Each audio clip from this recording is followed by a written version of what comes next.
Fala aí, meus farofeiros, sejam muitíssimo bem-vindas e bem-vindos ao canal Farofa do Reddit. Hoje decidi trazer um tema educacional muito importante. Para hoje não tem farofa, tem sabedoria. Mas antes de tudo, lembra de dropar seu like e se inscreve no canal para fortalecer essa bagunça aqui, beleza? Sem mais demora, vambora pro vídeo. Como se preparar para a bolha de calor no Brasil? Salve gente, o Vitorves fez esse post recentemente falando sobre uma bolha de calor sem precedentes no Brasil, e reparei que a maioria dos comentários era de um tom mais niilista e ferrou. A situação é séria, e tem boas chances de enfrentarmos um momento difícil. Mas acho que é importante manter a cabeça fria, trocadilho não intencional, e focar no que podemos fazer a respeito deste problema. Eu acompanho o R-Preppers e outros subs relacionados há algum tempo, e apesar da parcela de maluquinhos que querem ter um bunker com armas e rações militares, tem também ideias muito boas. Muita coisa que vou repassar aqui vem de fontes desse tipo. Eu vou atualizar essa lista conforme lembrar de algo, ou se alguém comentar alguma dica que não mencionei, e será citado como fonte.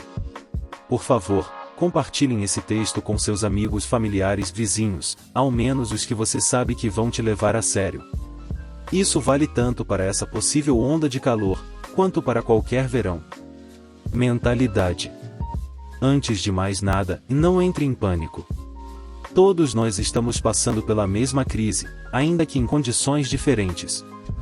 Sair comprando 1000 coisas em estoque em cima da hora só vai piorar o problema para todo mundo, especialmente quem está mais vulnerável a ele. Ainda pior se não tiver desastre nenhum e você só causar problemas para os outros à toa. Se você for sair para fazer compras e se preparar melhor, pegue apenas o que você sabe que precisa. Existe uma hierarquia de valores no que diz respeito a estar preparado para um desastre. Em ordem de importância, essa hierarquia é rede de apoio, comunidade, habilidades e conhecimentos, e por fim, recursos e ferramentas, coisas estocadas. Ou seja, ter um estoque com um monte de tranqueira em casa, ainda que possa ser útil, está no fim da lista. Não adianta nada ter um monte de água em casa, se você tiver insolação e desmaiar sozinho. Rede de apoio e comunidade. Fale com seus vizinhos, sua família e seus amigos. Não é para espalhar o pânico, é para perguntar se precisam de ajuda com alguma coisa, se estão bem, e se tem algum tipo de vulnerabilidade ao calor. Tente o máximo possível não soar alarmista. Atenção principalmente para idosos, pessoas com deficiência, crianças, pessoas grávidas, pessoas em situação de rua, etc. Se você já não faz parte, agora é um ótimo momento para entrar naqueles grupos de vizinhança. Em muitos desastres, quem mais dá uma força antes da Defesa Civil e outras organizações chegarem costuma ser aquele vizinho que tem água filtrada em casa, ar-condicionado, ou outro recurso, habilidade que você não tem. Se você pode ajudar sem se expor a algum risco, ajude. Porém é importante saber seus limites. Não vai sair correndo 3 km debaixo do calor no meio-dia para tentar salvar seu amigo, porque você pode se tornar outra vítima no meio do caminho e só aumentar o tamanho do problema. Salve contatos de emergência oficiais. Isso inclui, mas não se limita à Defesa Civil, 199, Corpo de Bombeiros, 193 e Serviço de Atendimento Móvel de Urgência, SAMU, 192. Tenha também escrito em papel, caso tenha que usar o celular de outra pessoa, telefone fixo ou um dos raros telefones públicos que ainda existem. É interessante também ter contato de organizações que prestam apoio a desastres, como o Centro Comunitário do seu bairro, cidade, organizações de apoio mútuo, caridades e qualquer organização política que atue na sua área. Se seu trabalho envolve dispor ao sol, organize-se para que os trabalhadores sejam dispensados nos dias quentes demais. Converse com o sindicato da sua área. Se não for possível contatar ou confiar no sindicato, se organize com seus colegas para pedir coletivamente para a empresa. Em último caso, você vai ter que conversar com seu chefe sozinho. Talvez você tenha que entrar em contato com um advogado ou até chegue a ser demitido. Mesmo assim, é melhor ser demitido que ir parar no hospital ou por insolação. Se você atua em alguma organização política, humanitária, ou faz parte de qualquer tipo de liderança comunitária, exponha essa pauta para pensar formas coletivas de se preparar e mitigar os efeitos do desastre. Mesmo que você não participe diretamente, se tiver contato próximo é interessante levar a demanda mesmo assim. Esse é um momento de evitar sectarismo. Se você tiver que trabalhar do lado do camarada que você detesta, engole o sapo, claro que todo mundo tem seu limite. Você não tem que aguentar discriminação, por exemplo. Ao mesmo tempo, ouça a comunidade que você se propõe a servir. Se você não tem conhecimento em alguma coisa, abaixa teu ego e ouça quem tem. Ser democrático e plural nessas situações funciona melhor porque daí sim você sabe o que sua comunidade precisa. Não se transforme naquelas ONGs internacionais que compram 2 milhões de cobertores sem saber que todos já têm cobertores. Deixe um papel na sua carteira ou bolsa com seus contatos pessoais de emergência, nome e telefone, de preferência, mais de um. Ou seja, quem você quer que seja informado se você passar mal e ir parar no hospital. Deixe nesse papel escrito também seu tipo sanguíneo se souber e quaisquer medicamentos que você toma regularmente, com a dosagem diária. Habilidades e conhecimentos. A informação mais importante em um evento de calor extremo provavelmente vai ser saber o que fazer em caso de insolação. Leia o artigo do Ministério da Saúde linkado neste parágrafo. Insolação é o superaquecimento do corpo, e ocorre quando a temperatura corporal aumenta rapidamente, o mecanismo de transpiração falha e o corpo não consegue se resfriar. O Ministério da Saúde tem ótimo e curto artigo ótimo sobre os sintomas, como prevenir e tratar a condição. Se você for seguir uma coisa nessa sessão inteira, é ler esse artigo do Ministério da Saúde. Leia.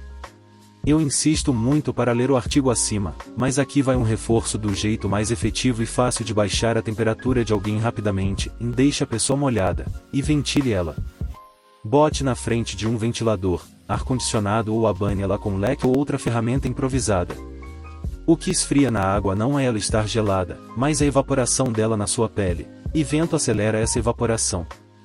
Isso funciona melhor em ambientes secos. Se você mora em uma região úmida é bem mais difícil tratar insolação em casa. A água pode evaporar mais lentamente ou nem evaporar. Nesse caso, o melhor a fazer é botar compressas frias, deixe na geladeira freezer, na testa, pescoço, axilas e virilhas. Se não tiver compressas, encha uma bacia ou outro recipiente com água fria mais gelo, molhe um pano na bacia e use no lugar da compressa. Se tiver banheira em casa, mergulhar o corpo em água fria ajuda muito também. Cuidado para não esfriar demais o corpo da pessoa. Às vezes quando alguém está com insolação a gente pode exagerar e fazer a pessoa ficar com hipotermia. Se a pessoa começar a tremer, você com certeza passou dos limites. Pare antes que chegue a esse ponto. Se a pessoa que está passando mal apresentar confusão, alguma dificuldade cognitiva ou uma mudança séria de personalidade, faça tudo isso que foi recomendado antes, mas antes de mais nada ligue imediatamente para a emergência. Se hidratar é bom, mas confie na sua sede para saber quando beber água. Beber água demais pode causar hiponatremia, que é um desequilíbrio na concentração de eletrólitos. Se alguém apresenta sintomas parecidos com desidratação como dor de cabeça, enjoo, vômito e sonolência, mas tem bebido bastante água, pode ser por isso. Pare imediatamente de fornecer água e chame uma ambulância. Não tem nada que você possa fazer além de chamar um médico. É importante tomar cuidado com incêndios, principalmente se você mora em uma região muito seca ou rural. Conheça bem as estradas e rotas de saída do local que você mora. Evite deixar substâncias inflamáveis perto de chamas abertas. Muitas vezes falta luz nessas ondas de calor, então aqui vai uma dica sobre velas: nunca deixe uma chama viva sem observação. Sempre tem a chance de cair algum pano em cima ou a vela fonte do fogo tombar. E isso inclui dormir de vela acesa. Mantenha sua casa bem ventilada, principalmente durante a noite. Durante o dia deixe as cortinas fechadas nos lados da casa que o sol bater. Se o ar fora de casa estiver mais quente do que dentro, mantenha todas as cortinas e janelas fechadas durante o dia, evitando que a luz e radiação infravermelho entrem. roupas escuras, contanto que o tecido seja fino, ajudam a refrescar se você não se expor à luz sol, pois absorvem a radiação do seu corpo, ao invés de refletir de volta. Para quem tem animais de estimação, não saia com eles na rua durante o dia. O asfalto vai estar tão quente que dá para fritar ovo. Cuide para que eles também tenham acesso à água e um ambiente arejado. Se sua região é muito perigosa durante a noite, tente sair no início da manhã ou bem no fim da tarde. Recursos e ferramentas. Antes de mais nada, reforço o aviso no começo do texto e não entre em pânico. Não saia comprando todos os recursos do mercado. O mundo não vai acabar, não da noite para o dia. Seja responsável. Outras pessoas podem precisar desses recursos também, e você pode privar elas de coisas que iriam salvar a vida delas. Você está disposto a dormir à noite pensando nisso? Não só isso, também não vale a pena se endividar comprando 300 coisas. O desastre vai passar, sua dívida não. Tenha água potável guardada em casa. Como estamos em cima da hora, não pense em estocar 400 litros, e tente não comprar bombonas ou garrafas já cheias de água se tiver como encher em casa, para diminuir o estresse no suprimento das pessoas. Crie um estoque de emergência de 3 dias. Para cada dia, tenha 3 litros de água por pessoa que mora na sua casa. Ou seja, em uma casa com 3 pessoas, o estoque de 3 dias vai dar 27 litros. Adultos consomem em média 2 litros de água por dia. Adolescentes costumam consumir mais água. A função desse estoque é não ser usado exceto em emergências. Use apenas quando você não tiver acesso à água potável por outros meios. Faça suas compras para o mês normalmente, mas foque em alimentos leves e nutritivos. Você pode adiar aquele churrasco que estava planejando. Compre legumes, verduras e frutas. Faça feira. Se for comprar biscoitos e salgadinhos, essa é uma boa oportunidade para provar aquelas marcas naturebas e lanches leves. Se você tem condições de comprar e mandar instalar um ar-condicionado, agora é um ótimo momento para investir nisso. Respeite e seja solidário com o trabalhador que for instalar, principalmente se ele fazer isso debaixo do sol. Se não for algo acessível para você, garanta ao menos um ventilador, ou compre e improvise um leque para se refrescar.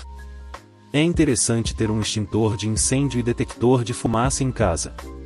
Pensa bem, se todo prédio público e toda loja é obrigado a ter, é porque tem um bom motivo. Vale a pena também ter uma 3 compressas de água. Deixe guardado no freezer ou geladeira. Se você precisar sair na rua, use roupas leves, mas que protejam o corpo do sol. Tecidos mais finos ajudam bastante. Não conte com protetor solar para tratar ou prevenir insolação. Alguns ajudam um pouquinho, mas outros até pioram o quadro, pois absorvem os raios solares ao invés de refletirem, aumentando a temperatura. Isso não significa que você deve sair no sol sem protetor solar, mas que você não deve contar com ele para te proteger do calor em específico. Leve uma garrafa d'água, de preferência bem gelada, e se tiver, use bonés e guarda-chuvas para se proteger do sol. Não esqueça dos contatos de emergência que mencionei acima. Por hora é isso, gente. Se você tem sugestão de algo para adicionar, ou crítica a algum tópico, por favor faça que vou adicionando. Vou deixar abaixo alguns links de leituras e podcasts, muitos dos quais são fontes para esse texto, caso alguém queira se aprofundar no tema. Boa parte está em inglês, mas se tiver sugestão de material em português manda que eu adiciona também. Se cuidem e cuidem das pessoas que vocês amam. Por hoje é isso, meus farofeiros. E se você chegou até aqui, lembra de dar aquela forcinha com seu like e sub. Achei esse post no Reddit de relevância, então decidi trazer para vocês. Lembrem de se hidratarem, de evitar o sol, se possível, e de cuidarem dos seus. Obrigado por assistirem. Vocês são incríveis.